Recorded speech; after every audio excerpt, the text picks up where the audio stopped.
Good evening, everyone. Thank you so much, everyone, that is joined in this webinar on a topic which I think is extremely relevant in today's times, a very interesting topic. Our topic for today, as all of you know, is introducing spirituality to children and how we can, help them when needed the most. I feel that in today's times, right now in this lockdown, the quarantine, we as adults can probably, manage with ourselves our time, but children are the most affected. They can't go out, they don't go to school, they can't be out in the open where they can play. And more than that, physically, they are the ones who are most susceptible to contracting the virus as well. So I feel that it's a very challenging time for them to just be in front of a screen for 4 5 hours a day and just do online work where they're not used to this kind of a setup. So when we were thinking about how can we actually, as parents, as teachers, because that these are the two people that they spend the highest time with in the day. Either they're at home or then they are studying online, or now online, but previously offline in school. And how will small acts of spirituality, or how will small information on spirituality help them cope with a time like this? So that is why this topic. So before we start the question answer and the flow that I have come up with, I would like to first take and introduce the panel. So of course, my name is Kajal. I'll be moderating this call. So first, let me introduce everybody that all of you know by now, Elena. So Elena is um, energy intuit, a Bach flower practitioner, writer, speaker, channeled card reader, lots of things, plus, plus, plus, plus. The list is endless. But more than anything else, she has been a teacher and continues to be a teacher in a very different way. So both for Sonali and me, Elle has been, we've known her for over 35, 40 years now, almost. And there's not a single time opportunity, at least I, on a personal level, don't miss if I have to pick up the call and talk to her about how I'm feeling or what I need to do. So L, teacher for life, that is what I call her. Thank you, Kajal, and thank you everyone for being here. Welcome. The next person on the panel I would like to introduce is Jogita. Thanks, Jogs. Thank you for doing this with us. Jogita, as all of you also know, is also a Bach flower practitioner. Both Elle and Jogita together conduct Bach flower, courses online.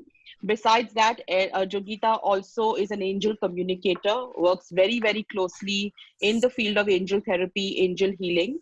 And today in the webinar, those are the topics that she is going to touch upon. Sonali.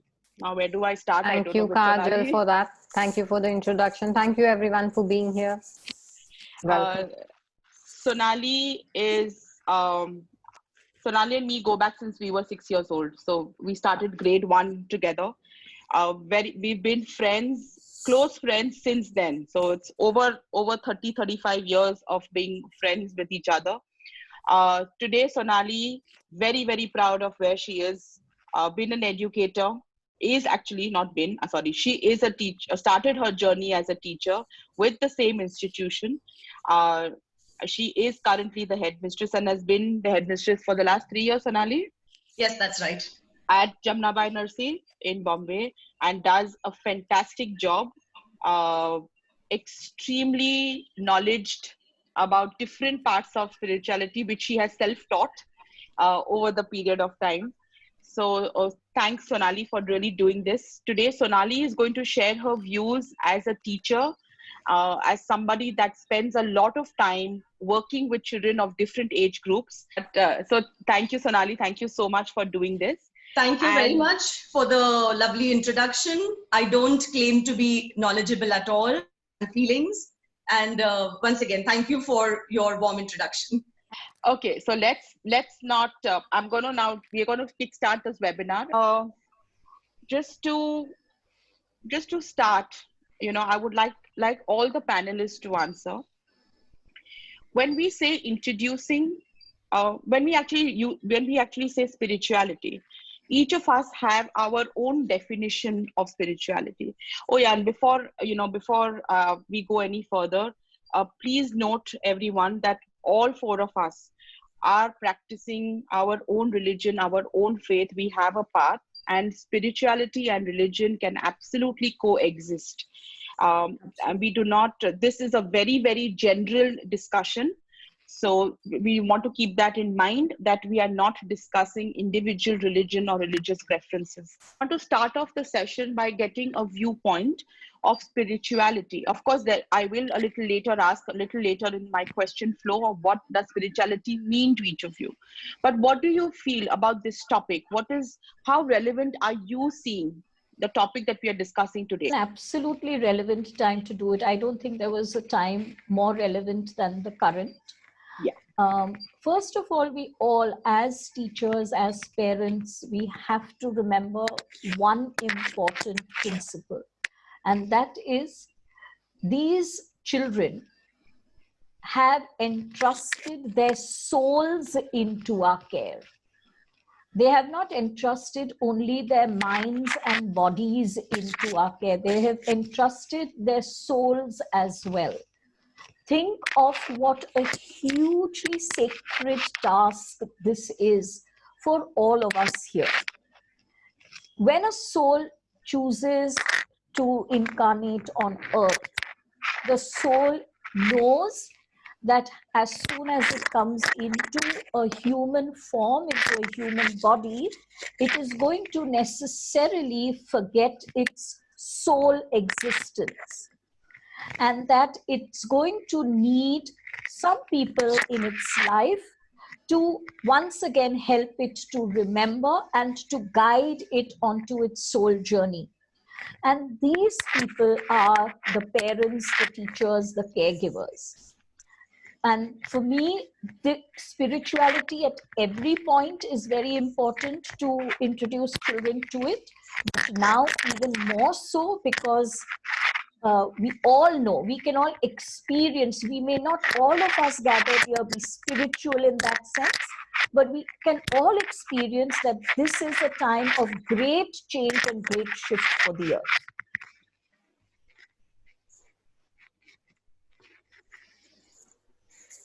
I kind of completely concur with that, because really, is there a wrong time for spirituality? No, there isn't. But the sooner we start with the little ones, the more receptive I feel they are to what you want to introduce them to, or what you want to connect them with, because there are always questions and there are always answers to be provided, and why not start as early as possible? With this lockdown, we've seen that so many of them have the time, they have been more in connection with the families because we're all home. So having better discussions in that sense, having more relevant discussions about what is coming and what we are going through is best done now. Right, Sonali? Yes. I completely agree that this is a very extremely relevant time. In fact, any time is a highly relevant time. And this particular period most certainly draws our attention to how important it is to nurture and develop a sense of spirituality among our little ones. From the school point of view, the focus is not only purely academic or co-curricular sports. The fact that almost every school, and definitely the one that I belong to, believe in a very strong foundation of value-based education, of cultural pride, etc. There itself you have an indication of how strong a spiritual sense is extremely important in the development of the character of our young ones. So yes, most certainly for them to be able to face adversities in life with a certain degree of resilience, it's only now, if we begin in small little ways to instill a sense of spirituality, that they will be better prepared to be future responsible citizens as individuals and for people around them. Well said. Okay, so I'm going to throw my question. My first question is now for Elle. Elle, it is not easy to be a parent these days. Not at all, right? It's never easy to be a parent. So, of course, that I agree. It's a thankless job. Yeah. So, how can parents, as Sonali rightly just said, that it's important to inculcate it when they are young? So, how important is it for parents to prepare their children to meet this world of challenges, in your opinion? There is no age or a certain point when they can start, Kajal. They have to start from the get-go, which Yeah. means in order to introduce spirituality to the child, the parent and the teacher must be completely spiritual. And this certainly does not mean that the parent or the teacher needs to meditate several hours of the day, or that the parent and the teacher needs to chant or do any of these, right? These are all different tools that we employ. To be spiritual is to understand that there are two basic principles on which all interaction is based.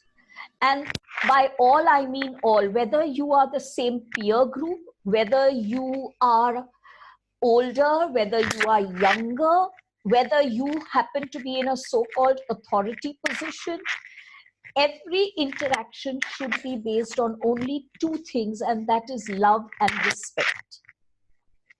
If that is what you are following in your life, you are spiritual. If you know the importance of thank you, if you know the importance of sorry, and if your ego is not so fragile that you believe, oh, I'm the parent, oh, I'm the teacher, how can I say sorry? Why should I say sorry?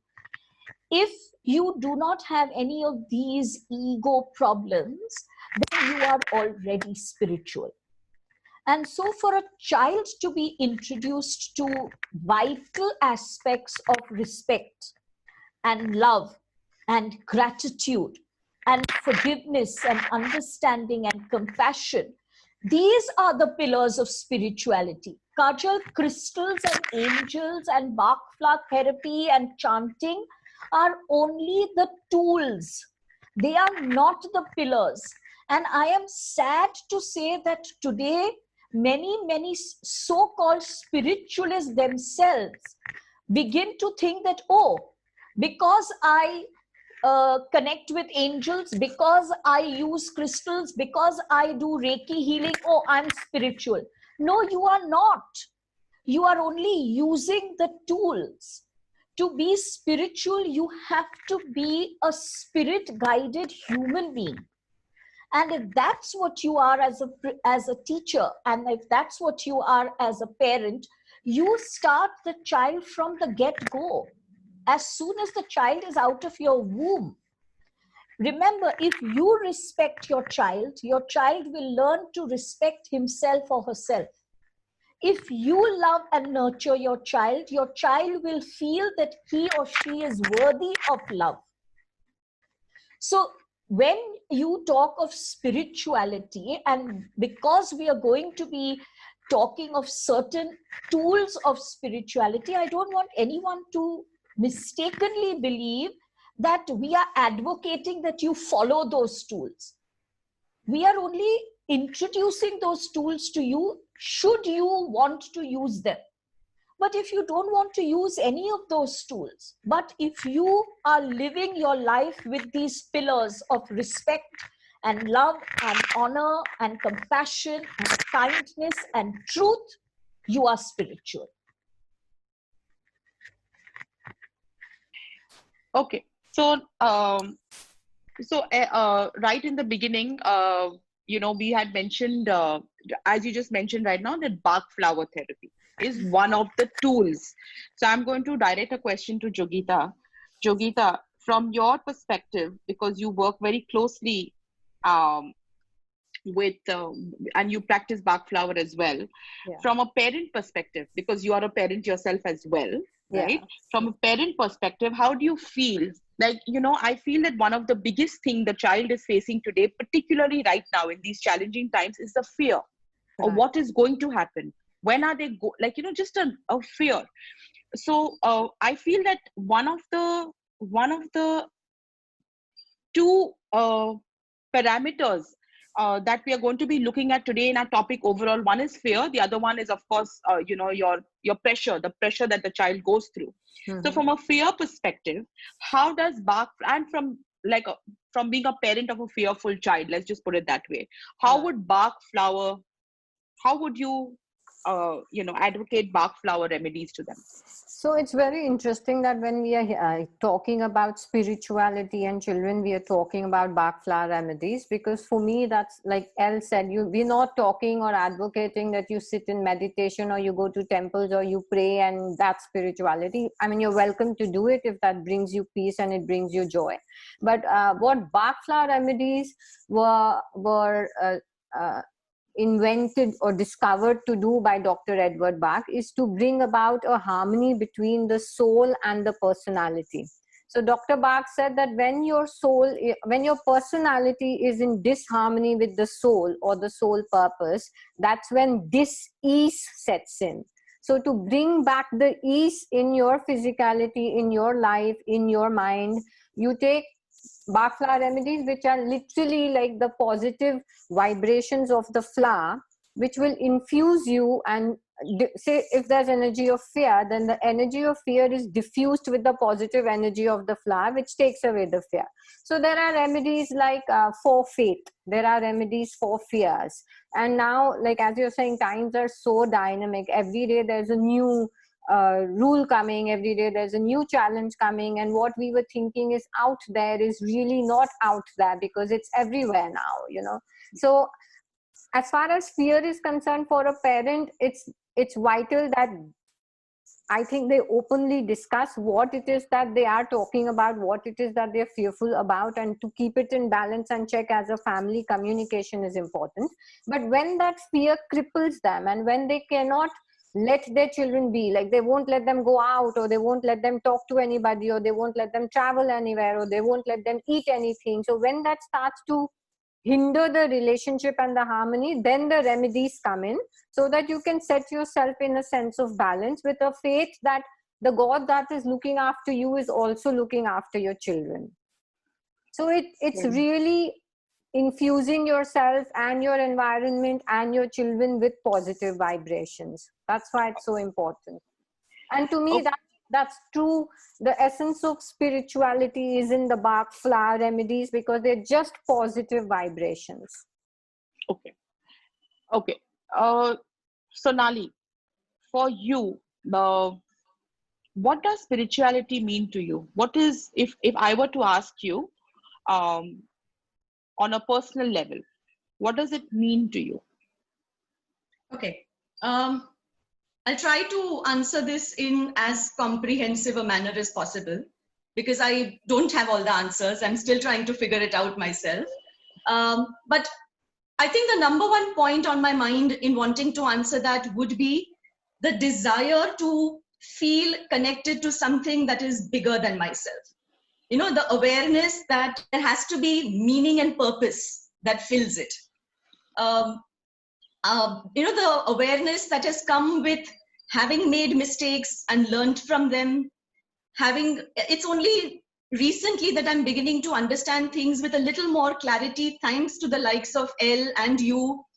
Things that I've begun to realize may have been patterns in my life, and why they are so, and how I can break those patterns. Basically, a daily mindful endeavor to create positive experiences for myself, such that the emotions that I feel, and hopefully in the bargain, try and emit from people around me, are all positive emotions. So not that there is no negativity, not that there is no doubt or fear or pessimism, but the ability to recognize when it is there and to try and do what's necessary to overcome that and move towards a better state of being, for lack of a more, well-defined term.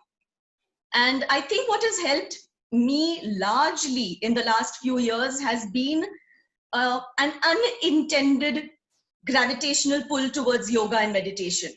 I didn't go looking for a yoga teacher. It happened to me. Thank you, Neha, Thank you, Vaishnavi. You changed my life around. And thank you, Apu, for that matter. So, so yoga and meditation has made me realize that it's not, I may not be able to do all the asanas, that are being taught to me. It's not so much about the physical flexibility, etc. It's more about the inner work. And that has been the most beautiful realization that has had a very clear rippling effect in my life, in everything that I've been doing. I hope that answers your question to some extent. Perfect. Because I feel inner work is an everyday thing. It's an every moment thing. You're constantly working on yourself. Inner work is never over. It's a daily thing, because there are experiences that you have, different experiences every day. And just like, yoga and meditation happened to you, you were, it just came into your life. So did spirituality come into it, a little very late, actually. But of course, there was never a right time to start something, or never a wrong time to start something. So it only will come to you when it is meant to come to you. I believe very clearly in divine time, right? It will only come to you when you desperately need it and you're supposed to do it. Okay, so I want to ask Elle, right in the beginning, we said that there are a lot of tools that will help you understand spirituality, tools that you can learn and you can practice. So in your opinion, what are the 3 ways that a person can get onto a spiritual path, or a guided path, as you would put it? I'm going to answer this from the point of view of both the parent, the teacher, and the child.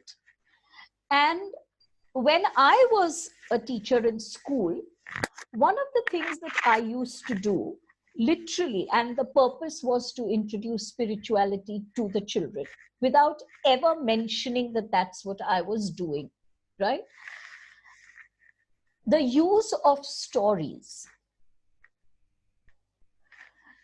As a parent, as a teacher, take some time to browse through bookstores.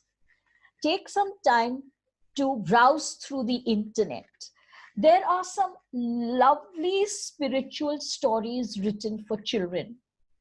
One of the stories which I used to use a lot of in school, and the Parables of Cryon, Kryon.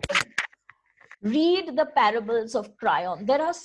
He's written it in such simple language, and they're such lovely little parables. I remember this one parable about a caterpillar becoming into a butterfly, and that whole 4th standard was sitting there looking with such joy in their eyes, wondering if this caterpillar was going to turn into this butterfly. And from these little parables, then you just at the end of it give 2 or 3 lines, that's it, to reiterate that spiritual principle. There is another little book by Neale Donald Walsch, The Little Soul and the Sun. And after the success of the book, The Little Soul and the Sun, Neale Donald Walsch wrote another book for children, The Little Soul and the Earth. So you can find these little stories. And, I know that when my kids were young, they still tell me, both of them are in their 20s, but they will say, the most precious time that we can think of, Mom, with you is when you used to lie down in the middle before bedtime and you would tell us a story. And I would not read, I would tell them a story, and very often the story was just made up. It was, what do I want to convey to my children, and I'd make it up into a story. I'm going to share a secret with you. I still do that, even though they are 20 something. When I want to tell them something and I know that they will otherwise think of it as gyan, dinner time becomes a story that I'm talking about. Yes, exactly. And it works. But first, the parents and the teachers always, it starts with us guides. if we don't make the shifts, if we don't really know what we are talking about, those stories won't make sense to us and they won't make sense to the kids. So for parents, for teachers, yes, there are so many lovely books out there, but the 3 books, if you've not started on this journey and you would like to know what is energy, what does incarnation mean, what does all of this mean, right? Conversations with God. Excellent, excellent book, again by Neale Donald Walsch, Conversations with God. Celestial Prophecy by James Redfield. For me, it was Celestial Prophecy that started me on the path. It is still, along with Conversations with God, Celestial Prophecy is up here for me, right? And Many Lives, Many Masters by Dr. Brian Weiss. And after these, if you are still inclined to reading a little more advanced, then you can go on to, things like Life After Death. You can go on to What is Your Purpose in Life. There are so many books, but these 3 are just simple books, making this entire topic of energy and soul and spirit and the journey of the spirit just come to life for you. So definitely stories.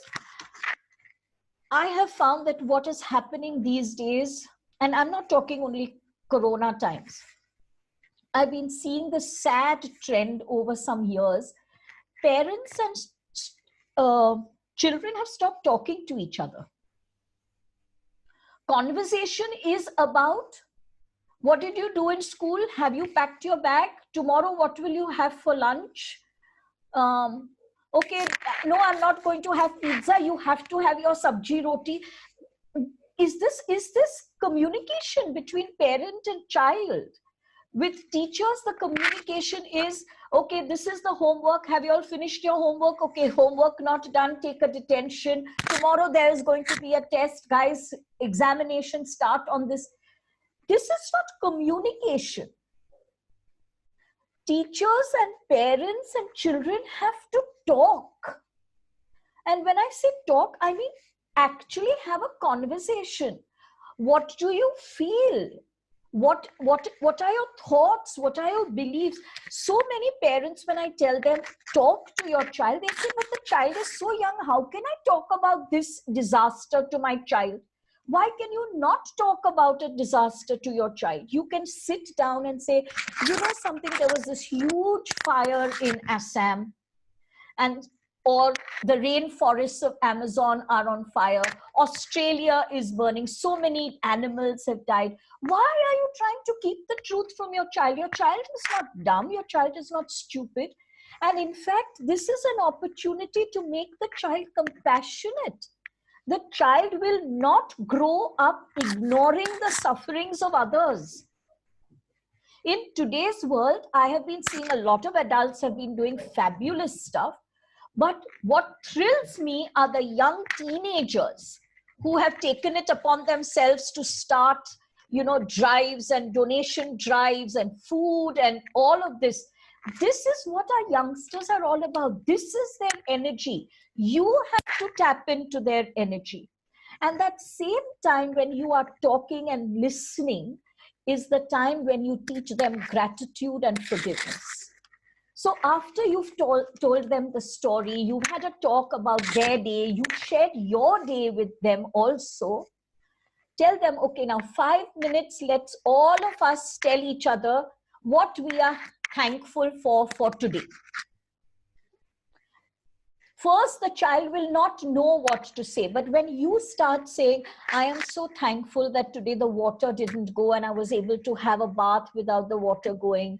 I am very thankful that today the whole day the AC worked. I am so thankful that the staff came on time. The child will realize that everything about their life they need to be thankful about.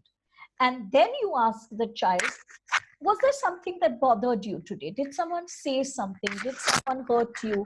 Did a teacher get angry with you? Did mom or dad get angry with you? Did we do something to upset you? I forgive you, you forgive me. So the child goes to sleep with forgiveness and gratitude. Can you imagine what a lovely sleep the child gets? And the child doesn't go back to school angry with that teacher, because it's all over and done. And when the child is angry with that teacher, here is your opportunity as a parent to help the child understand that everyone has a bad day. And just because that person is a teacher doesn't make that person perfect. That teacher has her flaws and you have your flaws, and those flaws are fine. In fact, they are what makes you and gives you character. So use this time. So, this is what I'm talking about as spirituality.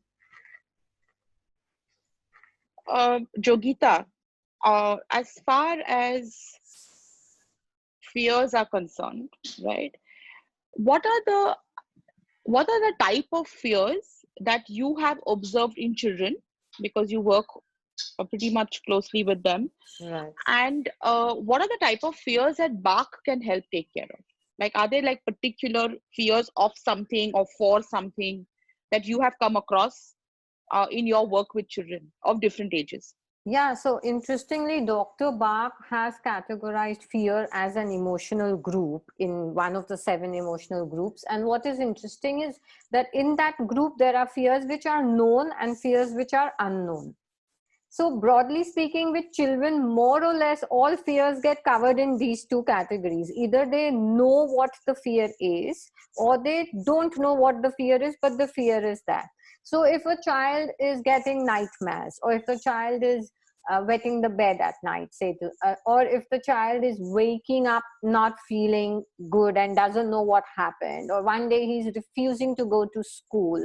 So what is it that is driving that mood needs to be understood. So in unknown fears, it's like nightmares and premonitions and a little bit of a feeling of maybe foreboding that something is wrong or something is going to be wrong. Now, the known fears are easy to recognize and know and understand. They're like fears that you have of things that you know about, like fear of heights or fear of lifts or fear of traveling or fear of being alone, So those are fears that have specific remedies for them. So what we do as BARC practitioners is we try to understand firstly where the fear is coming from, and then give the respective remedy with the supportive remedies of faith and self-confidence. Like if someone is stuttering, or if someone has stage fright, like you know everything, but you go on stage and you just forget everything. You start getting so fearful. So then that child who's going to go on stage or who's going to appear for an exam will be given a remedy for the fear, but also a remedy for faith and also a remedy for self-confidence. So that's how the whole supportive system works of BARC. And in children, mostly right now, like today was my daughter's graduation online. And, the children they're happy. They're kind of feeling that this particular batch of 2020 hasn't had some closure. Like they didn't get to say goodbye to their friends and to their teachers. They don't know if they'll go back to school or no, because one fine day, everything was shut down. So I've been giving these children a little bit of go with the flow, accept the changes as what is now going to be a new normal, like something to adapt to change. And then the fear remedies of will we go to semester, or will we do an online, will we go to college, or will we never go to college now, like till Jan, will I never see my friends again? Now, all these things are very important for putting that child at a sense of ease with what is going on. So that's where the recognition of the fears and the dealing of the fears with BARC comes in. Okay, Sonali, I wanted to just understand that because you are dealing with children of different age groups on a daily basis, now probably virtually, not so much so in school, but are there any particular, like, have you in your experience as a teacher and now as an headmistress, because you probably look at a larger dynamic of responsible areas in school, have you come across a particular fear that you see kids are going through? Well, yes, there definitely are all kinds of fears. And if you ask me from the point of view of school-going children, again, depending on what age they are, whether they are preschoolers or, higher secondary schoolers for that matter, the kinds of fears that they are probably experiencing differ largely, dramatically. Some may be imagined fears, some may be based on hardcore reality. So I think that the basic thing that we as responsible adults in their life can do as teachers and parents is talk. Let them talk, you talk to them, give them a listening ear. I mean, don't dismiss their fears as ridiculous or, don't worry about this, nothing's going to happen. So more than anything else, we need to be very, very proactive about the talking and the listening bits. A lot of younger kids, young teenagers have what they would popularly call FOMO, the fear of missing out. Life's happening, their friends are growing up, they're worried about whether they'll still share the same bonds when they come back to school. The older kids are worried about their remaining board exam papers and college applications. I think what will work is helping them reach a certain level of acceptance, and that acceptance will come with knowledge and awareness. So let them be in the know of what's happening around. Let them be aware of how they are feeling, how people around them are, but we can try and help them figure it out. So the whole idea of a familial bond, within the family, the whole idea of a rapport with the people in your peer group or, at school, etc., whether it is in person or whether it is virtually, will go a long way in helping people just feel reassured that things will be all right. Kajal, I may add to that, like overriding all these anxieties is now also the fear of infection, like of themselves or their families or their loved ones or their grandparents getting COVID or getting, unwell at this point of time. And I think we think that as adults, we are the ones thinking about it and getting afraid, but every single child or person in the family is getting affected by the same sentiments and so that is another very vital thing right now. Not only the fear of the future, but the fear of the present, fear of your own health, of your loved ones. I also want to add one point that, I'm not a parent and I'm not a teacher as well, but there are a lot of children of different ages that, they're in family and you're surrounded, you're living in the building and all of that. I'm seeing that, if I were just to compare of, when we were that age and when they are this age, they are a lot more informed, thanks to the internet, of course, I'm sure, but they're just a lot more in the know of what is, going on. Absolutely. So I feel that there are a bunch of, responsible adults, as Sonali said, that are talking to their children. But I rightly agree with Sonali, and I also agree with Elle, that it's very important to keep them informed. So it's better that they have the knowledge and let them take an informed decision of what they want to do, because I think kids these days are like, their level of maturity is much more than what I thought. Kajal, I'd like to just quickly add one point to that. Yeah. The time that suddenly people have at hand. Yeah. If from the children's point of view, particularly, if that can be used constructively, if they can be made to use it in a manner that helps them enhance their skills, learn something they don't know, basically, just something positive, constructive, which will help them, whether it is at a mental, physical, spiritual level, would go a long way, rather than just, being overwhelmed with worrying about what is beyond their control. I agree. And I also feel that not only children, it also could be teenagers, it also could be young adults, how to best wisely make use of this time. We all of these last 90 days that we all have been, we've been so grateful that we are getting to do the things that we claimed we never had the time for. I think a child also probably goes through the same thing. Many sessions back, on one of my Insta lives, Elle and me had done a session on Ho'oponopo. Ho'oponopo is something that I practice today, and a lot of people, I'm sure, on this a webinar that I've joined also practice Ho'oponopo. Elle, very straightforward. I want you to define Ho'oponopo just simply again for people that may not know on this webinar. And also, how will Ho'oponopo help in inculcating the sense of spirituality in a child? So Kajal, before I answer that, I'm going to take your permission and also the permission of my co-panelists, Sonali and Jogita. There are two questions that have come to me on chat privately.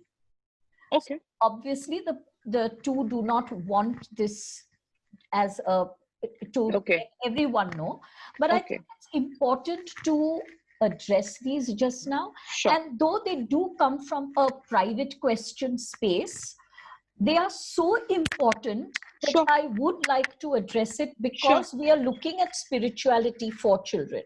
The first, and I'm not going to mention names, I'm going to respect their privacy. Dear L, we are Hindus and follow Hinduism at home.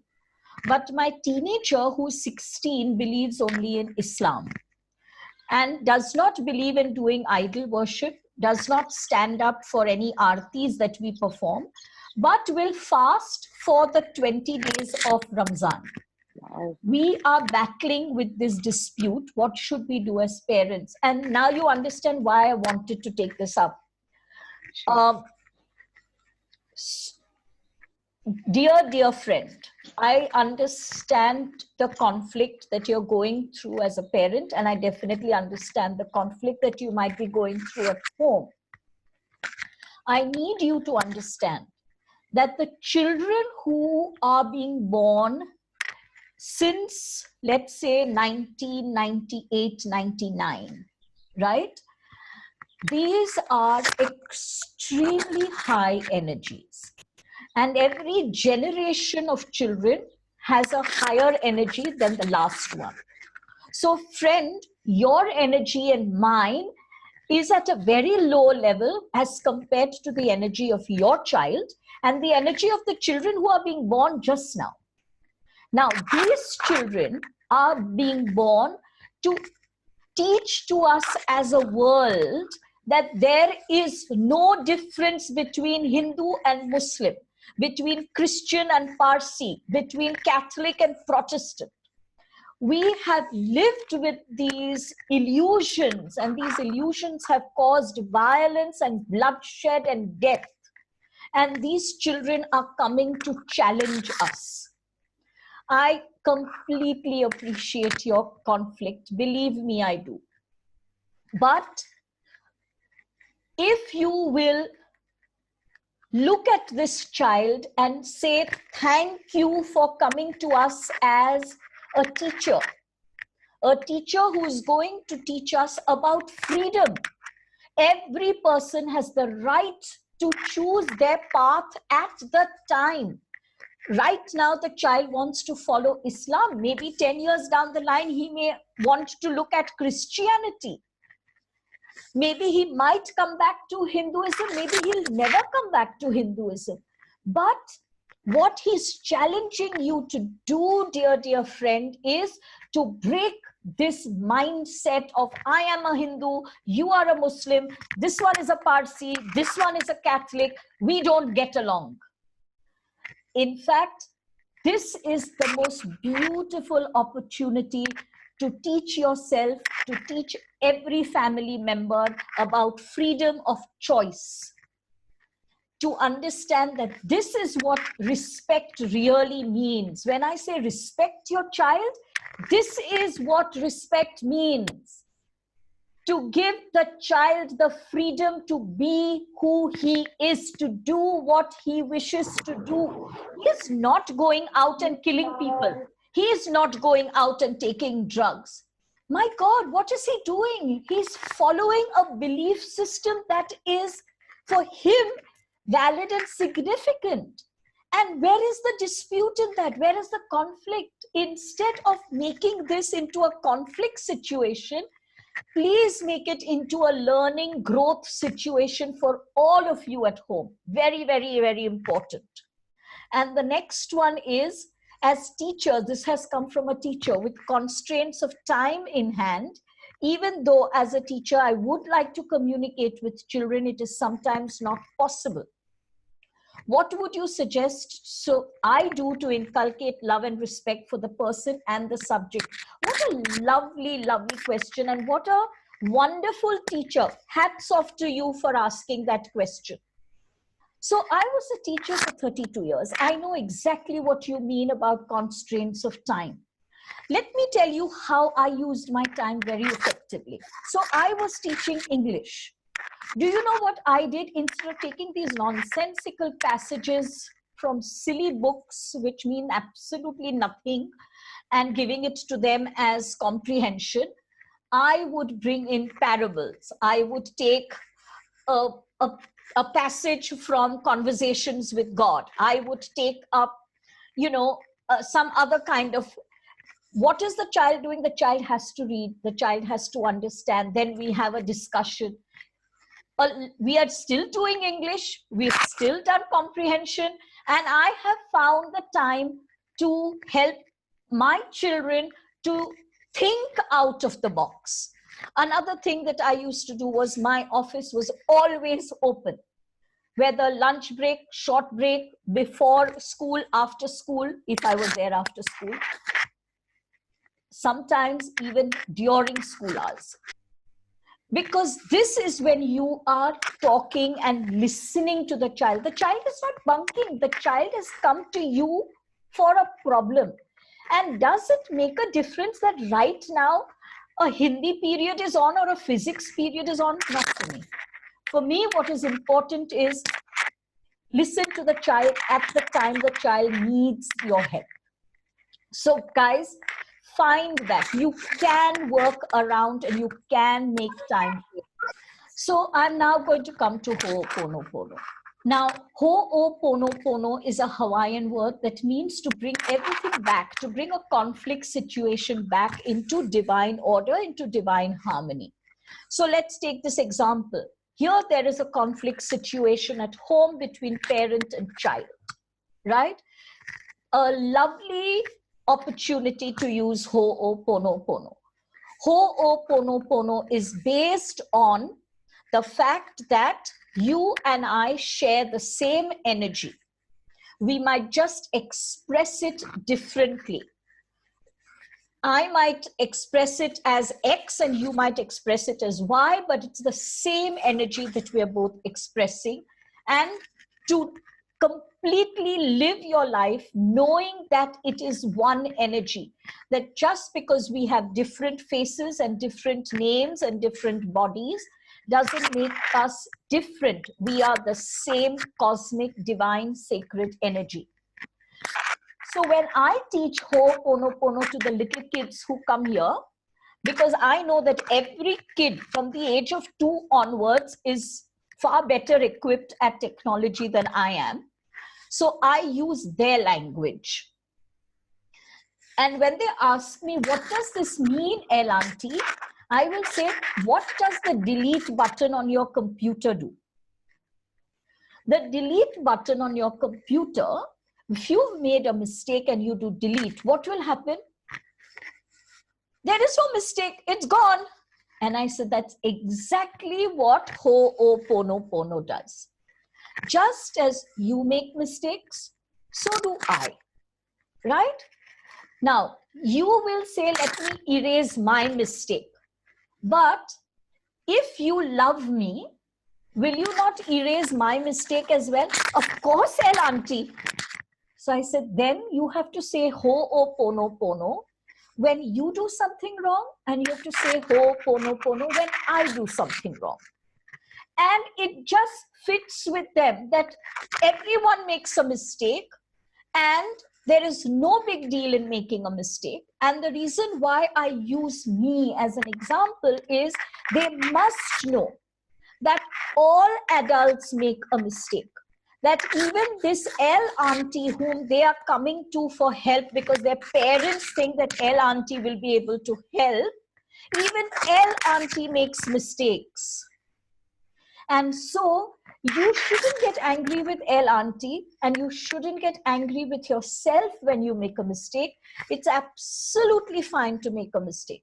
And then I tell them 4 simple sentences of the Ho'oponopono. I love you. I'm sorry, please forgive me, thank you.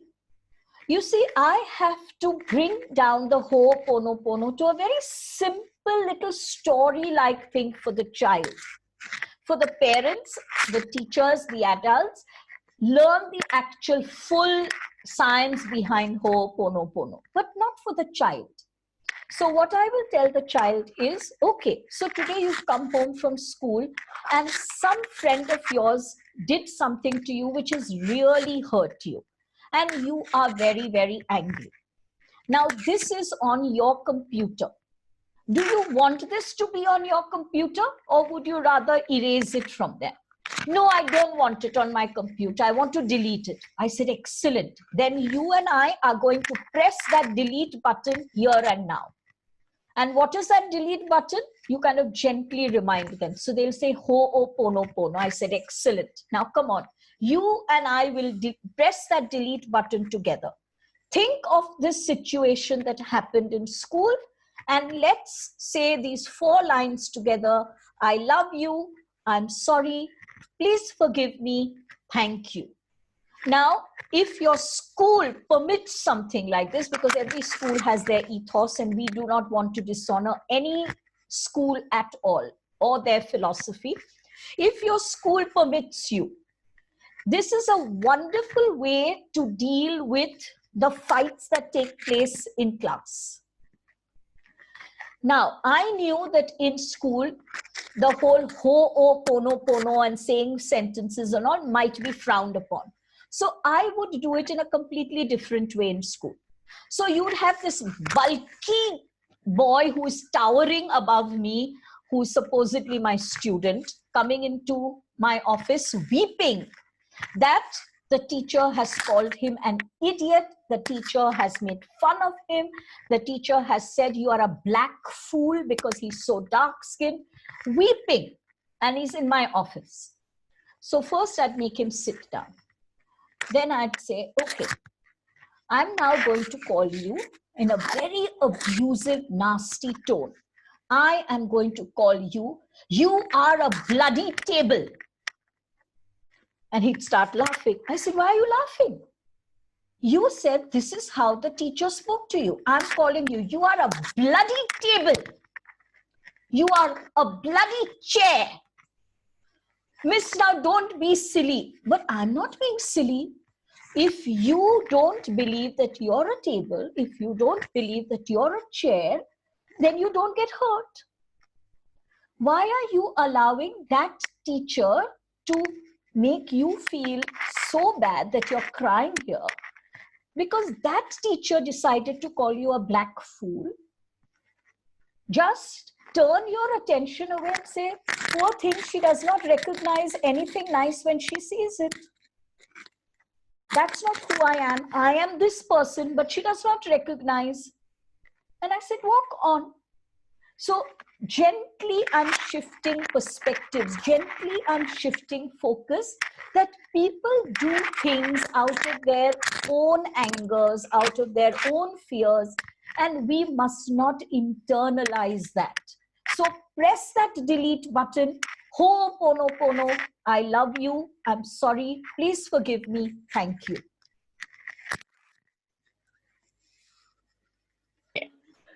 Okay, so the next question I have is for Yogita. Yogita, is again back to Bach for you. Can parents and children both use Bach flower safely for this current fear that the child may be facing about the COVID pandemic? Right. And of course, the parent that is fearful for their child. Yeah. Can they both, are the remedies the same for both, or they're different again, depending on an analysis of a little deeper analysis of what they're actually going through? Yeah, because so, the fear a parent may be facing may be very different than the fear that a child is facing, right? Correct. Yeah. So Dr. Bach's perception was very, very astute and very to the point. So there is a separate remedy for parents who are fearful for their loved ones, or children who are fearful for their loved ones, versus the fear you have for your own wellness and protection. So if you are a parent who's very fearful of what will happen, say to an old person in the house, or to your child who's very young, or to a 6-month-old child, like someone I know has tested positive and they have a 6-month-old baby. So that's a very different fear from just being fearful, or like, I should not get the infection, because that fear is actually compounded by the stress of not being able to control what can happen to your child or not, or to someone you're looking after and someone you love. So there is, for example, a red chestnut is a remedy which is specifically for the fear for loved ones, whereas the mimulus is a remedy for fear of known things, like for being fearful of getting infected. So even very, very vital and very, very subtle differences in all remedies that make actually a big difference in how you are going to make a person feel better. Then again, everything has got to be supported with a gentian, which is for faith, and with a gauze, which is for hope, remedies like that. But very, very distinct differences in the fears that you're talking about. So as a parent, I'll take something else. As a child, I'll take something else. As for my mother-in-law, I'll give something else, because maybe at that stage, there's also this fear of being more. The TV keeps telling you that children are more susceptible and old age people are more susceptible. So senior citizens, be careful. But this senior citizen could be far fitter than me, you know, but that fear is being instilled in you. Yes, yes. So those are nuances to be considered. So consider a Bach flower remedy to be a very, very, very dear friend who understands your energy so instinctively and so deeply that they know exactly where to go and dilute it. The fear, I mean. Sonali, as a teacher, as somebody that is working with students on a daily basis, just like how Elle shared an example of what she used to do if there was, you know, a child that came in fearful of a situation, or was in a situation that was, you know, making him fearful or her fearful. In your experience, or rather, how do you deal with a situation if something like that came to you, just generally? So there's never a particular method. You know, when angry or upset or crying individuals just open your office door and walk right in, that's definitely not the time to remind them that they didn't seek permission before entering. So I think being approachable is extremely important. I'm trying to already read body language at that point of time and figuring out now what will I have to bring out of my magician's hat, and praying fervently that it works this time. It may not. So approachability is, of course, extremely important. I would never, if I can manage it, I would never tell a child walking in with fear or grief or, you know, any kind of overwhelming emotion that he or she can't handle. I would try never to tell the child that I don't have time for this right now. So you need to be able to stop whatever you may be doing, however important it may be, because that individual who has come to you with the faith that you will be able to help in some way, must feel that he or she is all important. Nothing more important than what he or she has to share.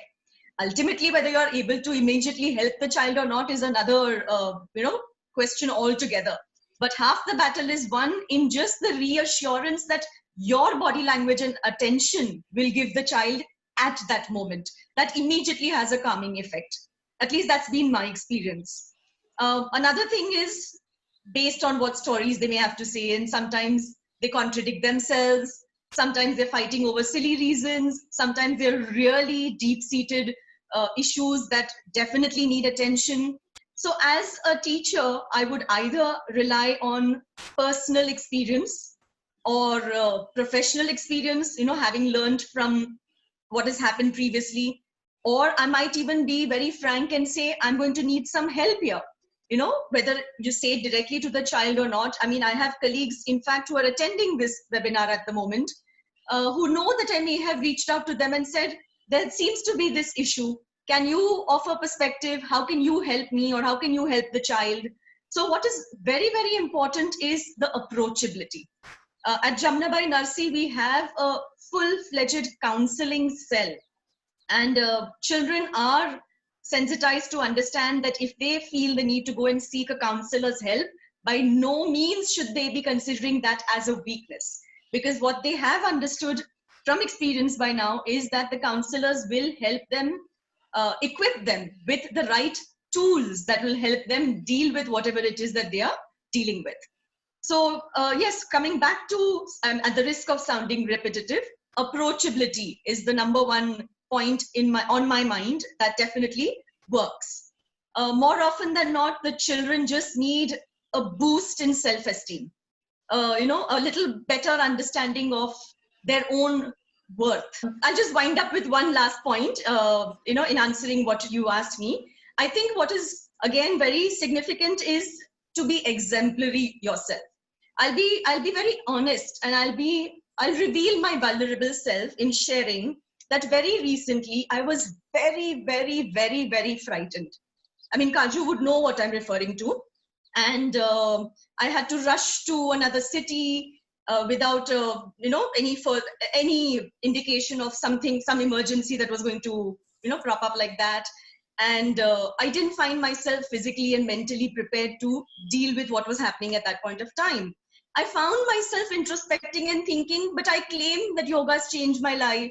I claim that meditation has helped me so much. Why then is my body reacting the way it has? So it made me realize that I'm not really practicing as much as I believe I am. So one person who I look up to tremendously, a father figure of sorts, who understood how afraid I was, he wasn't dismissing my fear when he said to me, what is there to be afraid of? Whatever has to happen will happen. You need to be strong. Things will happen. This is life. And as simple as that may sound, it is such a deeply rooted philosophy. It is such a strong spiritual tool. Things will be as they are meant to be, whether you understand them or not. So I think more than anything else, we need to just equip ourselves to begin with, to be strong and resilient and have deep rooted faith so that we can teach our children the same. So I want to add a personal viewpoint here, because all through my schooling years, and Sonali definitely will be testament to that, I was always considered the teacher's pet. And now when I look back upon it, of course, I still am. I am. But I'm saying that, like, when I was in school, I used to look forward to doing jobs for my teachers. Like, it would be simple, like writing the mark sheet, or if I was made in charge of the register, like, it was a very high for me. Like, just imagine I'm getting chose from 56 students because my handwriting is so good, So I always felt, at least when I was in school, doing, small things for the class or small things for the teachers was my way of building that rapport, because I know that when I left school, my rapport till today with each of my teachers is very, very strong. Like, for example, with Elle, for that matter, or for everybody that has taught me, almost everybody that has taught us in our schooling years. Sonali, you would vouch for that. Like, we have great rapport with the people that have taught us back in school. I mean, we can approach them even till today with a phone call. So I feel that approachability, I agree with you. And I think the reason that we could do that is because they were open to listen to us and, to kind of take our opinion. I have never felt in the 10 years or 12 years that we were in school that I cannot go and talk to a certain teacher. Having said that, meditation, it's a big thing that all of us practice. At least I try to, as much as I can. I know for a fact that meditation and yoga are something that has completely changed Sonali, and I can say this from a personal experience because I've known her almost all my life. That she is definitely in a much calmer and in a much more aligned space than what she was about 6-7 years ago. Sonali, when you earlier also said that meditation and yoga found you didn't go looking for it. How is it that it has changed you? Is that changed your thinking? Is it changed your personality? Of course, on a physical self, of course, there's been a huge transformation. You may be feeling also very, very good physically, but on a mental and an emotional level, how does that changed you? And you all do you connect spiritually when you are meditating? Oh yes, it's been a huge transformation, and the physical aspect is just a very small indication of that transformation. Uh, yes, it's made me mentally, emotionally stronger, wiser. Even though I don't mean to sound like I'm bragging, I keep saying I have a lot to learn. I feel I have only begun to scratch the surface. And just having scratched the surface has blown my mind, has brought about so many benefits into my life that I don't need to, dedicate a half hour to sit down in a dark room in a meditative posture. I mean, I love doing that. Nothing restores my energy levels as much as that would. But I don't feel the need to meditate necessarily in that cliche manner. For me, I find, just being in a swimming pool a very meditative experience.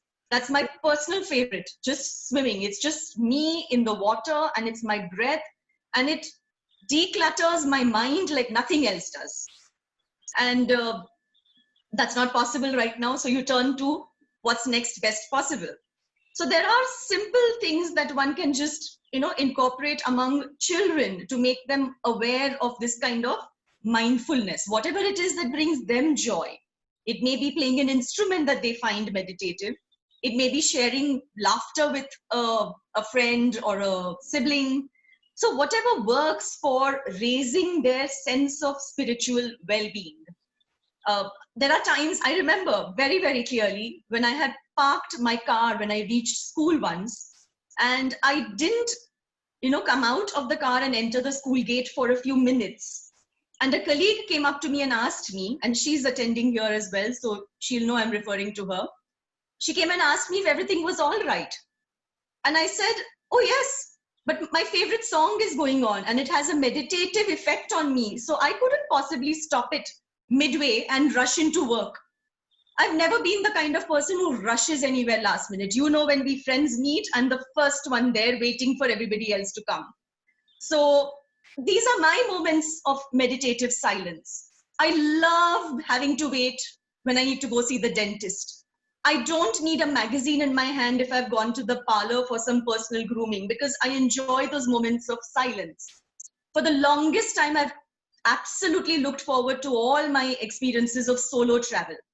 So meditative moments can be found in the most ordinary and mundane or the most exciting and thrilling things. We need to teach our children to look for these. We can start by guiding them with a minute or two at a time. Who knows, they will develop the, knack for it and get better. I mean, children instinctively or rather intuitively know what works for their spirit. Absolutely. So I agree. That's how I feel about meditation in particular. Okay. Elle, I know that you work so closely with children, and I also know that you have a lot of beautiful meditations on your YouTube channel. So for everybody that is on this webinar, you all must subscribe to her YouTube channel, Elena Jadefire Light. Jadefire. Yeah. That is her YouTube channel, and there are some amazing meditations. Any particular meditation that you have for children? And So I do, but those meditations will be done after kids have been with me over a while. okay, right? And by then they've kind of truly understood energy. Then I tell them, okay, now you can go onto my website and do these, and I'll give you the names. But how do I start the kids? For example, let's say a kid comes to me and seems very angry with something that has happened. And I will say, Elle Auntie needs your help. Will you help Elle Auntie? And of course I'll help Elle Auntie. Okay. I want you to close your eyes and tell me where in your body this anger is. So there will first be some lack of comprehension, and so just close your eyes and somewhere you will feel that anger, and then you tell Elle Auntie where it is. I cannot tell you, there has not been a single child who will not tell me where that anger is, where that fear is, where that whatever sadness is. Then I will say, okay, can L auntie now hold your hand? Yes. Okay, keep your eyes shut and put your one hand on that spot. And should we press the delete button? Yes, let's press the delete button. I remember this one little boy telling me, today I don't want to say those sentences. I said, oh, you don't want to? I said, what do you want to say? Today I'll say delete. Okay, today let's say delete. Today we won't say I love you, I'm sorry, please forgive me, thank you. Today we will both say delete. So you put your hand there and let us both say delete. And after 2 minutes, he opens his eyes and says, now I'm happy. Fabulous, job done, it's deleted. So you see, find ways that will work for the child. Do not think that, oh, the child is 5 years old. How can the child understand energy? Believe me, parents and teachers, my little ones and my teenagers, I'm sorry to tell you, understand, experience, and connect to energy far better than you do. And far better than I did when I started. They are, as Sonali has said, intuitive. They just know it. Today's child is an absolutely intuitive energy. So there are meditations, if you'd like to quickly write them down. One is called affirmations of health, confidence, safety, love, and fun. And so many of my youngsters do this on a regular basis. Then there is one which a slightly older age group enjoys, and that is Angels of Love. It's because every child loves the concept of angels, every child. Then there is one, Planting Your Garden of Happiness. This is when I have explained to them and taught them that they are the masters of their fate. I tell them you are not to listen to anyone, not even your mommy and daddy, if they tell you you can't do this, because you can, you have the ability to do anything. If mommy says, no, no, you can't become a singer, you don't have that talent, you tell your mommy, you may not think I have a talent right now, but I will develop that talent. So I teach them manifestation and how gently to create their own reality. It brings a sense of self-responsibility. It brings a sense of self-esteem. So planting your garden of happiness. Then there is another one that is really lovely. And this I tell parents to do it along with the children. It's a Christmas meditation to bring in joy. And so when it's done like a family, it's so beautiful, because Christmas is the time of love and togetherness and gifts and presents and happiness. So I tell them, even once in those 2-3 days, do it as a meditation together, Christmas meditation. And there is one which I always give to my very troubled teenagers who come to me with self-worth, self-esteem issues, and I put them onto this meditation, healing self-esteem, healing your self-image. You see, because we are so, as a race, as a human race, we make so many horrible comments about people's body and face and hair, and it's, and especially in India, we just believe we have the right to tell someone how fat you've become. Yeah. Then we'll Body shaming. Oh, now thank God you've lost weight. You had put on a lot of weight. But who has given you the permission to say these things to someone? Why can't you keep your opinion to yourself? Do you know how it harms a child? So when the child has huge self-esteem, self-image issues, they do this. And the last one, and this again, my elderly teenagers or the young adults love this, because they will all ask me that question, El Auntie, who's my guardian angel? Now, we have been working with angels, but we don't know who our guardian angel is. So when they ask me that question, Meeting your guardian angel is a meditation. And it's a thrill when they'll WhatsApp me to say, "El, auntie, I met my guardian angel." It's fabulous, lovely. So children are so open to energy, and it's such, but you need to talk to them as though because it's something day to day, it's life. Don't make it like, okay, now we have to sit and do puja part, and we have to now open the scripture and read. Hey Bhagwan, I would run a mile. I would run a mile. If someone said, now sit, I can't do that. And Sonali is so right. I am a teacher of meditation, but I don't meditate in this manner. I don't sit in one room and meditate. I can't do it. Yeah, I fall asleep. Every single thing I do is a meditation. So they'll tell me, El, how do you manage all of this? Because every activity is a meditation. It's not a chore, it's not a task, it's not work, it's a meditation.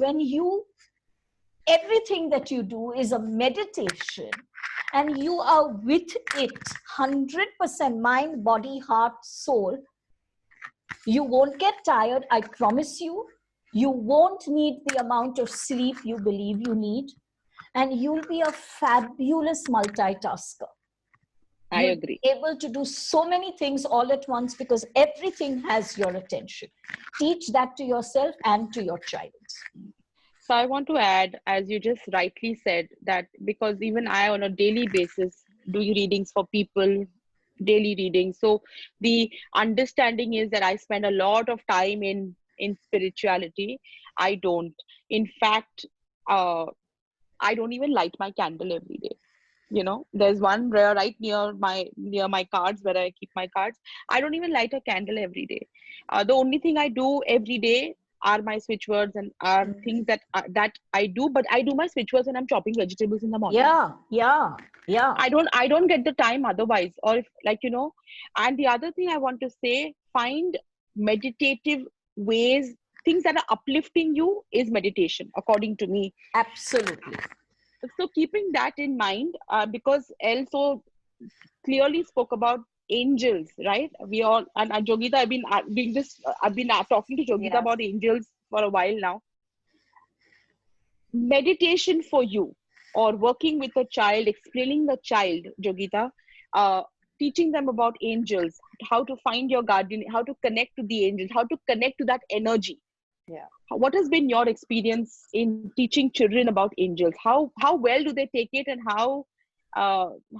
what is your experience? So I'll just need to now add a little to what Elle said, because she already expressed it so beautifully. I mean, children just love angels. Angels are a pure energy of God. They're messengers of God that come only from love and light. So I remember once my son had spoken to Elle about something, and he kept the phone down and he says, Elle auntie is a wizard. Because he didn't want to call her a witch, basically. So then I said, yes, she is, but so are you. So he's like, what do you mean? And he was really tiny then. She's like, no, but how can I know what she knows? So then we had this whole dialogue, and I said, okay, where do you think she knows it from? So she's like, I think she's talking to someone. So I said, why don't you talk to that someone? She's like, they'll talk to me also. I said, yes, they will talk to everybody. Elle is not special. I mean, she is special, but for God, everyone is equally special. So let's try it. So then, that's how things sink into them in a daily life example. Like for my son, it's music. If he is in that zone, he is truly connected to God. Yeah. Because that's where the compositions, the music is flowing from. So it's coming from somewhere. For someone, it's poetry. For someone, it's music. For someone, it's cooking. Like for Elle, it is. Like when we are, if talking of Christmas, when we are decorating the Christmas tree and putting up decorations, we are playing Christmas carols, and the dog is there and the children are there and everything. I don't think there's a purer moment than that. When the whole family is sitting together, whether they're listening to some music. And I can't tell you how much inspiration these youngsters get from things that they see and hear. So when you talk of angels, you tell them, okay, when my children were small, they would pull out a card from my deck and take it to sleep with them and said, today I slept with this angel. Then one time I asked some child who had come to me, and I asked so he said, how will I know who is talking to me? I want to know the name of my guardian angel. Now, of course, there's a meditation I spoke to you about connecting with your guardian angel. But that guardian angel actually told that child, you can call me whatever you like, even if it is Donald Duck. Why do I have to tell you my name? You give me a name. So it was simple. Like she said, when you bring a dog home who you love and you adore, your pet, you name your pet, right? So the child said yes. So it's like, so I want you to name me. And the child chose a name for her angel, and I think she's truly, deeply, she's so much in dialogue with that angel that there is really no telling her there is an angel up in the sky who will help you. The angel is in her. It's really that simple. And they just adore it. You know, you tell, forget children, Kajal, you and me, we adore. The minute we start thinking about angels or start looking at signs or start looking at numbers or find a feather. Now my terrace is full of feathers these days because there's so many birds there. But for me, looking at those feathers, looking at the white and looking at the green and looking at the black, I'm like, oh my God, there's so many angels here with me. Yeah. So they're just so joyful. Yeah. So, Absolutely. okay. I want to talk about a very, very interesting topic, something that even I practice, crystals. Yeah. So, crystals, in fact, of late, ever since I have been introduced to crystals, I have stopped taking notes in all my meetings. I record my meetings because I'm holding a crystal in my hand when I'm talking to a potential client. I'm just like, not that I'm going to throw the crystal at his face or something like that, but just to give me that source of it's now set in my mind that if I'm holding my aventurine, I'm going to get that source to talk properly. And if I'm doing a negotiation, then I'm holding a lapis to kind of keep and my emeralds, I'm keeping very calm and a sense of balance. And I stopped writing because I'm holding my crystal in my right. How do I write? So I record my meetings and I come back home and I kind of do whatever I have to do with it. But I feel that, there's always one thing that you hook on to. And for me, crystals has become like that. I feel that I want to, just take care of the 4-5 crystals that I've received and, purchased or whatever. So, how does, with children, do crystals help? But do you recommend crystals especially with children, to overcome something like a fear or pressure situations? All the time, not only with children but with adults. I work a lot with crystals. In fact, I've been working with crystals now, I've forgotten whether it has been 30 years or more than that. What is lovely is when a child comes with the mother or the father, and the child has not come for the child has just come because there's nowhere else to keep the child, so the child kind of accompanies. They will make every single child, there's not a single child, whether the child is 2.5 years old or 12.5 years old, they make a beeline to my crystals. And I will stop talking to the parent because I want to see what the child is doing. And the child will work in a manner that's so intuitive. The child will start touching each crystal. Some crystals they barely touch, and some crystals they pick up and they hold. And the mother will generally say, don't pick up anything. And I will say, no, let them pick up. No, but they'll drop it and break it. And I said, but why would they drop it and break it? Just because she's 4 years old, she's not clumsy. And if she drops it and breaks it, she drops it and breaks it. It's the right of a child to drop things and do things wrong, right? We can't take that away from the child. Up to now, no child has ever broken a single crystal of mine. Then they will say, I want to play with them. And I'll say, okay, all the crystals are here. You tell me which ones you want to play with. And they'll pick up 4 or 5. And then while the mother or the father and I are talking, they'll sit playing with these crystals and they're touching it. And sometimes they'll feel it and sometimes hold. And I have not told them to do anything. Then when they're leaving, I'll say, which one did you like the best? And they'll say, I like this one the best. And I'll say, why? Why did you like this one the best?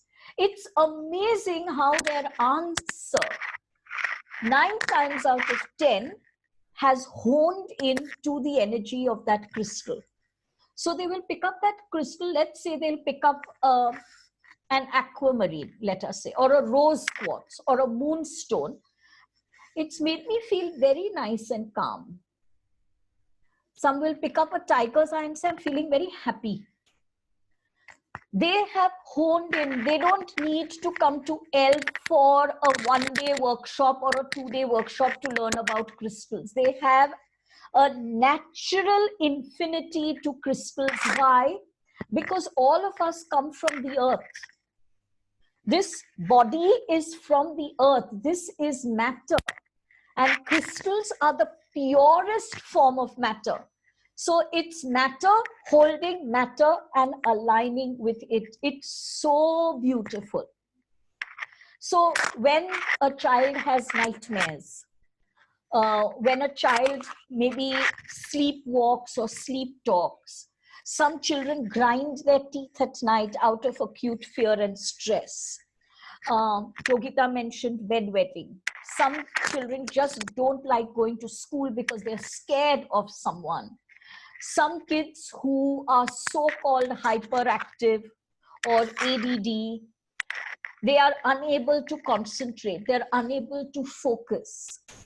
Crystals are so beautiful for all of this and such a gentle energy.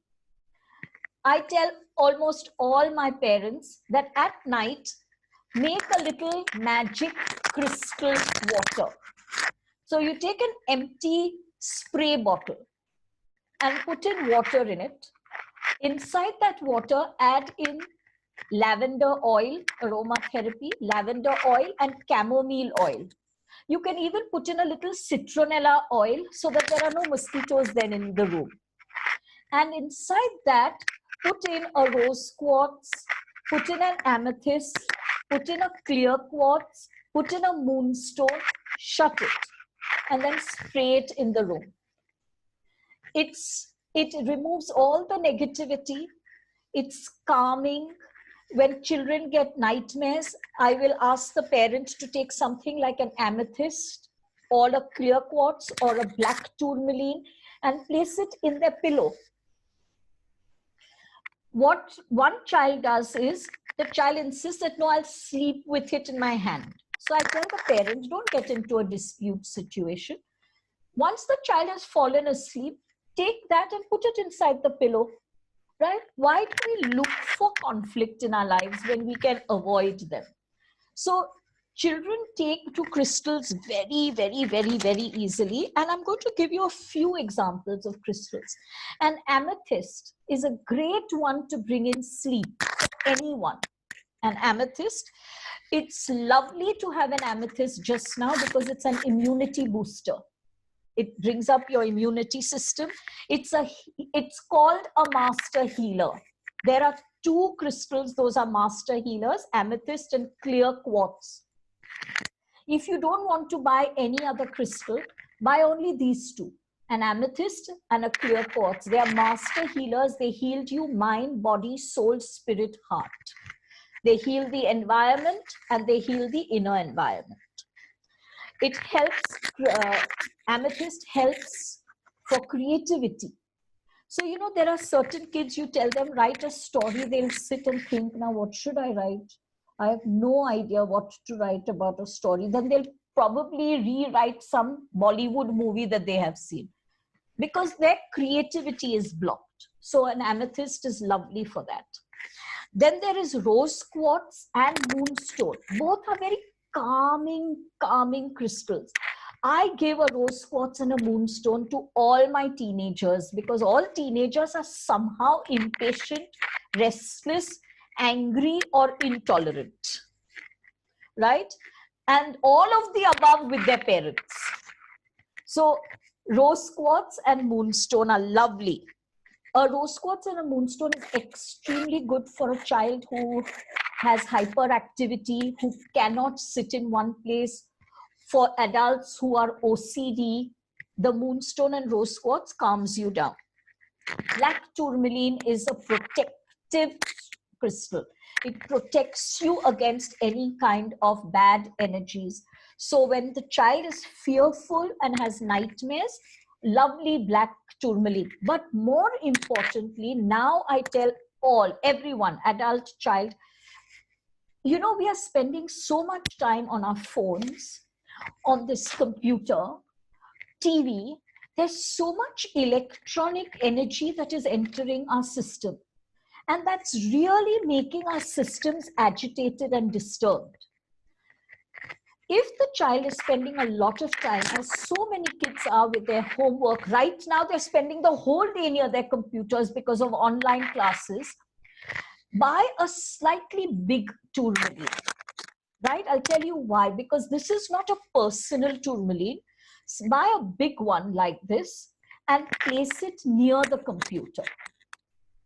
And then take that same tourmaline and place it at the bedside of your child or your own bedside. Whatever electronic energy that is causing disturbance to you will be pulled out by the tourmaline.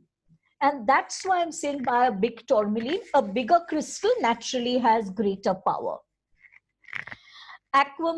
Clear quartz I've already spoken of. Aquamarine or turquoise. There are children who are very, very scared to speak up. You know, the teachers might complain the child never participates in class. Not because the child doesn't know, but because the child is scared. Or there will be a child who will, out of fear, out of insecurity, have this habit of telling a lie.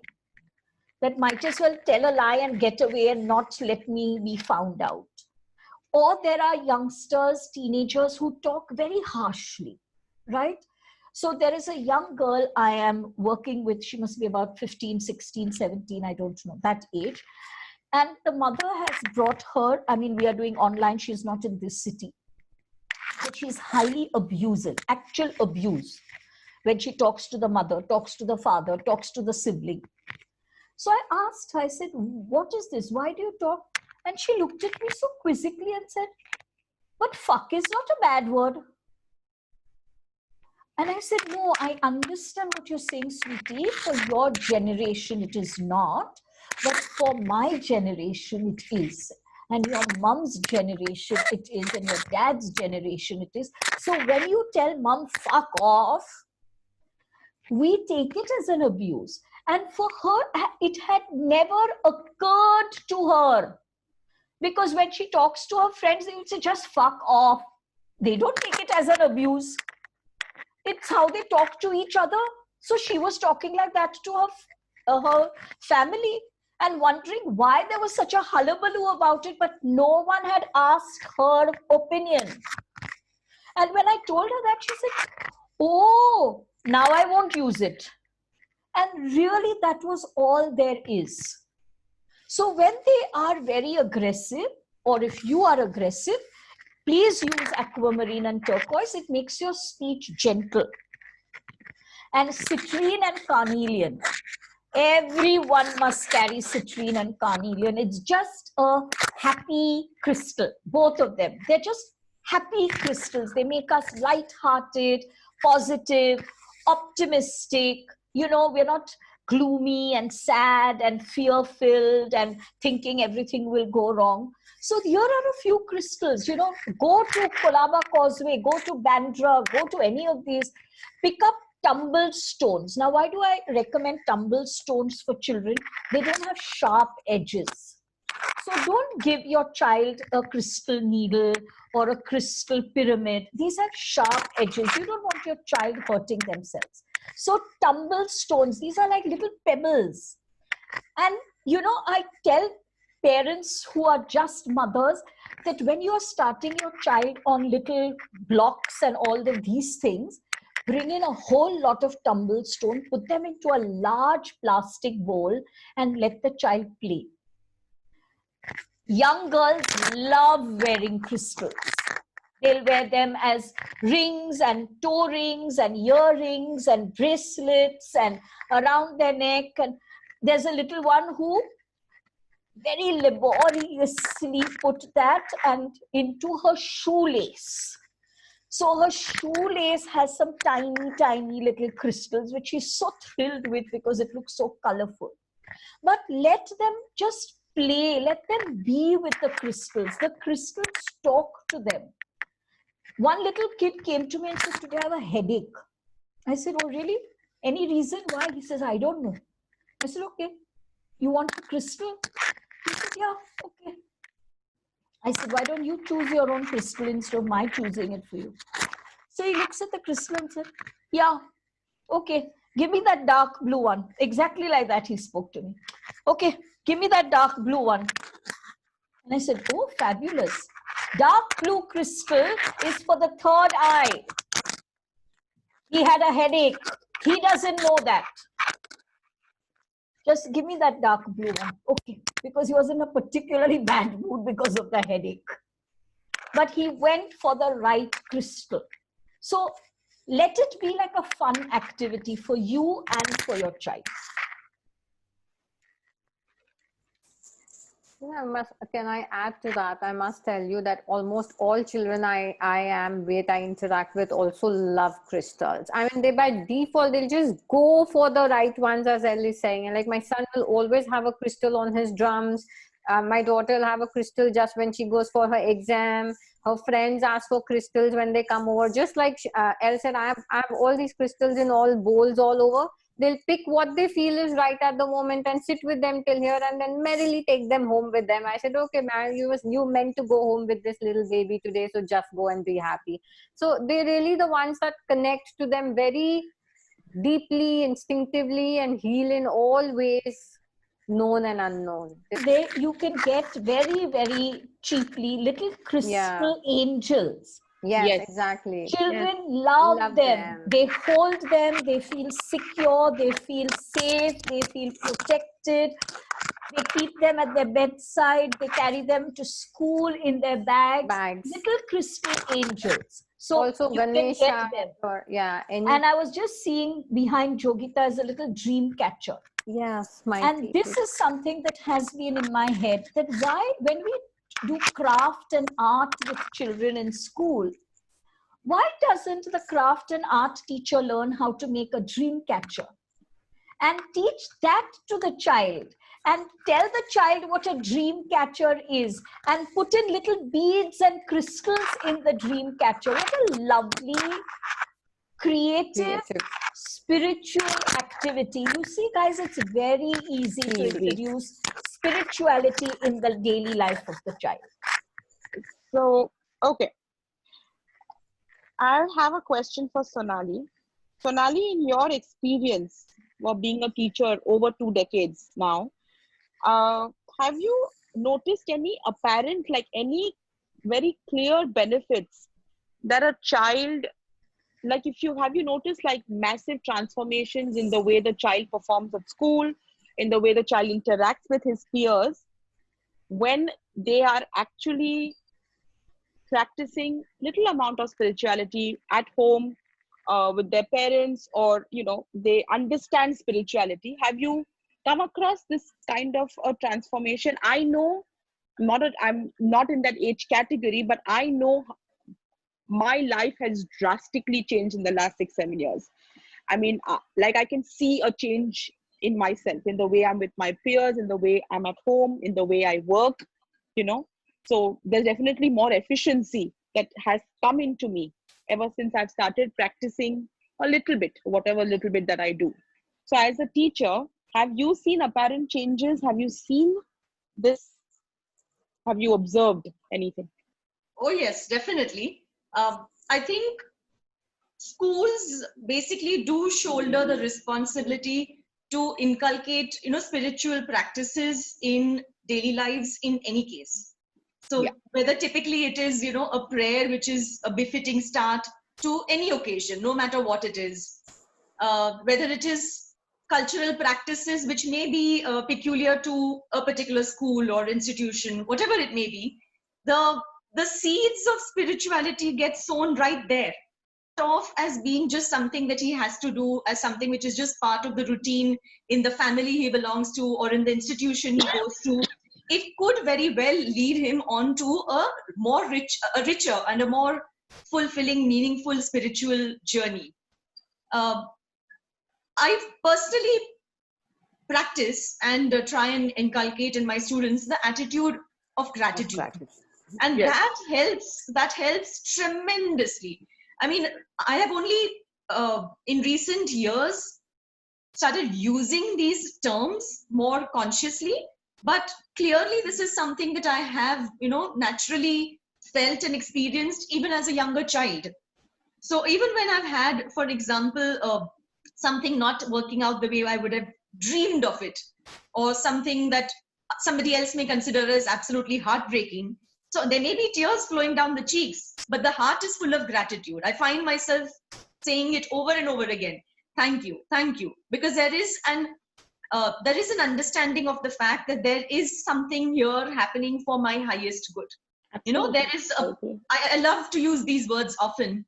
There is definitely a plan far greater than the plan we know. So just that realization that not everything is necessarily going to be the way I imagine it with my limited perspective, and just the belief that there is the highest good that is, being manifested in the best way possible, is a very strong tool to help you navigate life. So I've seen children who are able to nurture this attitude of gratitude within themselves with the help of the adult figures around them, do stand a better chance at dealing with whatever comes their way. So, I mean, at school level, obviously, there will be competitions and there will be sports races and there will be exams where there will be top rankers. And then there are so many others who don't win, don't rank among the highest, and, things like that.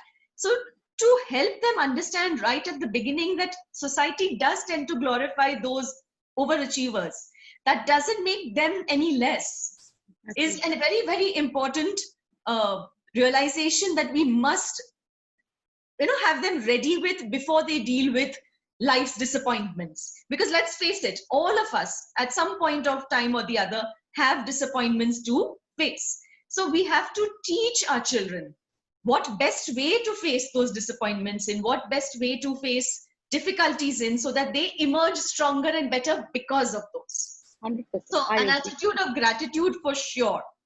And I think just the idea of mindfulness. So whether it is in thought, whether it is in action, whether it is in behavior, just the idea of mindfulness would go a very, very long way. So even mindful breathing for that matter. Yeah. Just take a couple of moments to filter your own thoughts. Are the words you're about to use really necessary? Are they going to be productive, helpful, positive? Most certainly to the person they are, intended for, but even for yourself.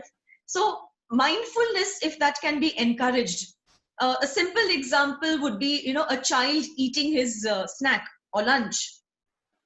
Try in your own way as a parent or teacher to get the child to think about how many people are responsible for that plate of food in front of him. And I don't just mean the house help or the parent who may have cooked it. Right from farmer to the person who transported it to the grocer or whatever, you're getting the drift. So just that mindfulness, that awareness of connectedness with people, a sense of community, a sense of belonging, and in the bargain, gratitude for your existence, which is due to so many unknown people around as well, is something that our children must grow up knowing and learning and practicing. So, two things I want to point out in this. One is, and again, I am talking from personal experience. When you say, the one point that you said, to be able to make them aware that there is that they need to be in gratitude for things happening, because that is happening for their higher good. There are some adults, like, actual grown-ups who don't understand this idea. And I'm telling you this because I do readings for a lot of people, and I always ask the angels for a closing guidance. Always. It's mandatory when somebody comes to me for a reading. My closing reading is always a guidance that I'll just ask the angels, what is the message you want to give this person who is sitting right now in front of me? And for many, many people, the message that comes out from the Doreen Virtue Pack, Yogita, is there's something better. And they get so scared. Really? Yeah. What better than this? So I said that you need to accept the fact that you deserve more than what you are getting right now. Yeah. You know, keep yourself little open, because when things are not working according to your plan, they're working according to somebody else's plan, which is a better The plan for divine you. plan. Yes. Yeah. So get used to the fact that there is somebody who's looking out for you. You know, you're not the only one who has to do the work. The universe is equally doing more work in making sure that you are, you know, you are always getting what you want. So that was one thing that I wanted to touch upon. And the second thing I wanted to talk about is this entire sense of gratitude. I think it has to start from our homes. Of course, because a child spends so much time in school, it's important to, you know, get to practice that there as well. But I think that we as adults, you know, like even when the child, as Sonali said, is eating, needs to understand that that food on the table, um, they are absolutely, they need to understand the amount of blessings that are there on that plate. And they are so they, there are a lot of less fortunate people who probably do not have that kind of a luxury on a daily basis, you know, to get 2 square meals in a whole day. There are a lot of cases like that, right? So to inculcate that sense of gratitude, we have the highest responsibility, not only parents but even adults in their house. Like, I don't have kids, but I have so many kids that I'm, you know, spending time with. So I just feel that the constant, and I don't think that you need to harp it like a lecture to them, but as Elle said, in examples, like, you know, in daily small examples, or like a story. Like, have you said thank you today to your mom for giving you that food? Or have you said thank you? So, like, even if somebody is coming and giving you a glass of water, have you said thank you to that house help? The dialogue from a very recent movie that came to my mind, which connection to spirituality, is from the movie Mission Mangal, where Vidya Balan is telling her son, it's not the picture which is important. Pray to the power, not to the picture. It is you pray because you believe that there is a power higher than science. That's what she was trying to explain to him, because Yeah. the son asked her in the movie that, you being a scientist, how are you praying? It's all science. So she's saying, I pray because I know there's something higher than science. So coming back to, Also, Kajal, one thing, it's not about telling them, have you said thank you? A child will learn by example. So at home, practice what you preach. absolutely. You can't tell the child, have you said thank you? But you haven't said thank you, and the child has noted that. When do you say thank you? Do you say thank you to the child? Do you say thank you to the child? Do you tell the child, go to the kitchen and get me that stool? Or do you say, please, could you go to the kitchen and get me that stool? Yes. Yes. Because if that's not how you are talking to the child, that's not how the child will talk to you and talk to others. And believe me, today's kids are exactly like the way you said it. At least today they are, because they understand so much more and they're so much more evolved. At a young age, they will write back, come and say, but you did not say thank you. So don't expect me to say thank you. And they will do it. Okay. So, you know, I just have this one question, which I'm going to ask Elle. So, and this is something I have always, so Elle, you've been a teacher for 32 years. And even till today, and all of us know it, you know, all your ex-students still come to you. And then their kids also come to you. Okay. For guidance and for advice, of course, for themselves. Yeah. And also, so what is the difference you're seeing? The children are very, very, very different. And that is what is disconcerting a lot of adults. Yeah. Parents are not able to handle this difference, and the teachers are most certainly not able to handle the difference. You see, there was a time when I started teaching, and I started teaching at the age of 20. So I never had ever kids who were ma'am, nothing. I was Nilufer to them, right? Because I was 5 years older than the kids I taught. But the other teachers who are with me, they're all used to this whole culture of good morning and good afternoon. So I have had on umpteen occasions teachers come up to me and say, Mrs. Daruwala, why do you allow the children to say hi to you? And I'm like, why can't they say hi to me? Like I'm going up, they're coming down. Hi, miss. Hi. No, they should say good morning. And I'm saying, excuse me, let them say good morning to you. I'm very happy with the hi. I don't want them to say good morning to me 20 times in the day. Good morning, good afternoon, good evening. I love them when they say hi. It's a lovely rapport. So you see, children are not willing to look up to people anymore. Yeah. They want to now look at you. Yeah. They don't want to look up to you. They don't want to look down at you either. They will not respect you unless you command that respect. And this has been something that I have had umpteen number of talks with children in school and with the kids who come. Why should I treat this person with respect? See the way this teacher has behaved in class. So children of today are not willing to give respect unless you command it. And if you command it, they're very forthcoming in their respect. But it's like, don't demand respect for me, I'm not going to give it. They're also very assertive. They know what they want. You know, Kajal, when I think of myself at that age, I was quite a doofus. They know what they want. They know when they want it. They know how they want it, and they know who they want it from. They are assertive. They are sure, by and large confident, although they do have paradoxically self-esteem issues as well. They are a completely different energy. If you try to talk down to them, if you try to impose yourself on them, I know as adults we need to have a set of rules. I have always found in my own home, in school, and everywhere, discuss the rules with the child. Discuss the rules with the child, right? Let the child become aware of what are the consequences. In fact, let the child set the consequences. Do you know, many times when that discussion takes place here and the whole family comes together for a consultation, I will say, okay, what is your responsibility and what are the consequences if you don't do it? The child will set a consequence that is far stricter than I would have set. And I will go a little, and are you sure that's the consequence? Yes, that's the consequence. So when you let them take responsibility, when you involve them in decisions instead of telling them, do this, do that, don't do this, don't do that, it doesn't work with today's child. It doesn't work with today's child. You're just bringing more conflict on your head. Okay. Well, may I interrupt you here?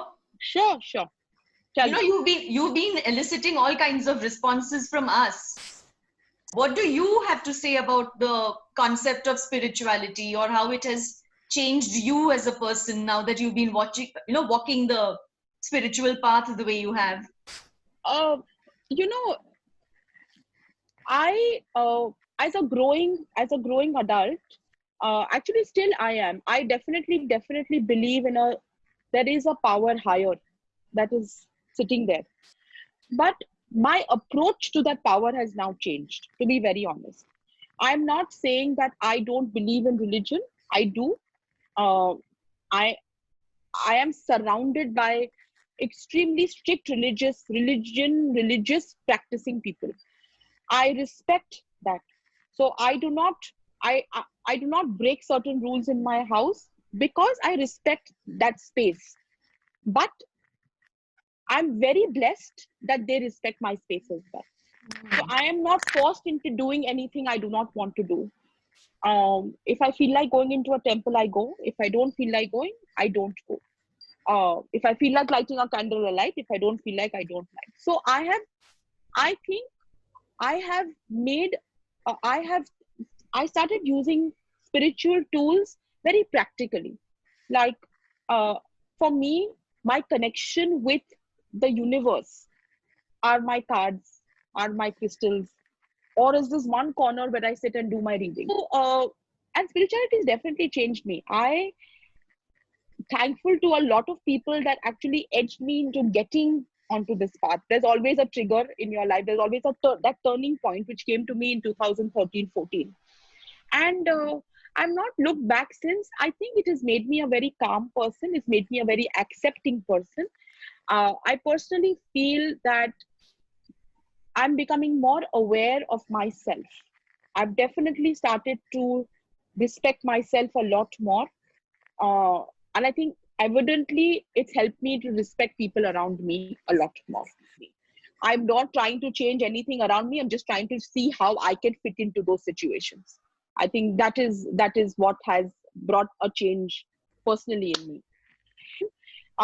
Any parting notes that any of you would like to share before we wrap up and say our thank yous to everybody?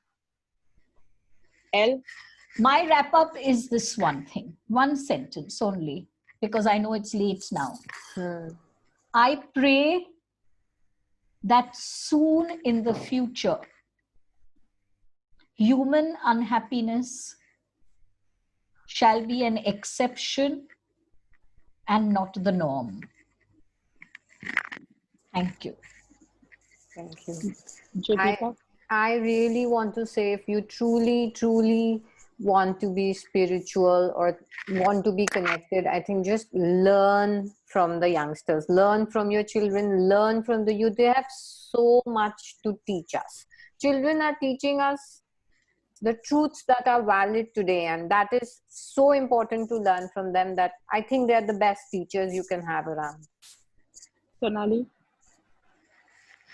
So this is as much a reminder for myself as I'd like to remind everybody. Do devote at least a few minutes every day to nurturing your spiritual selves. So whether it's a few minutes, whether it's longer, in whatever way, best suits you, do it for yourself and do it for everyone around you. Okay, so that seems to be the wrap. I only have to say thank you to everybody that joined us today. Thank you, Elle. Thank you, Jogita. Thank you, Sonali. Jogita. Thank you, Sonali. Thank you, Kajal. And thank you to all of you. Thank you. Thank you, everyone. Have a great evening. Good night. Have a great evening. Stay safe and stay at home, everybody.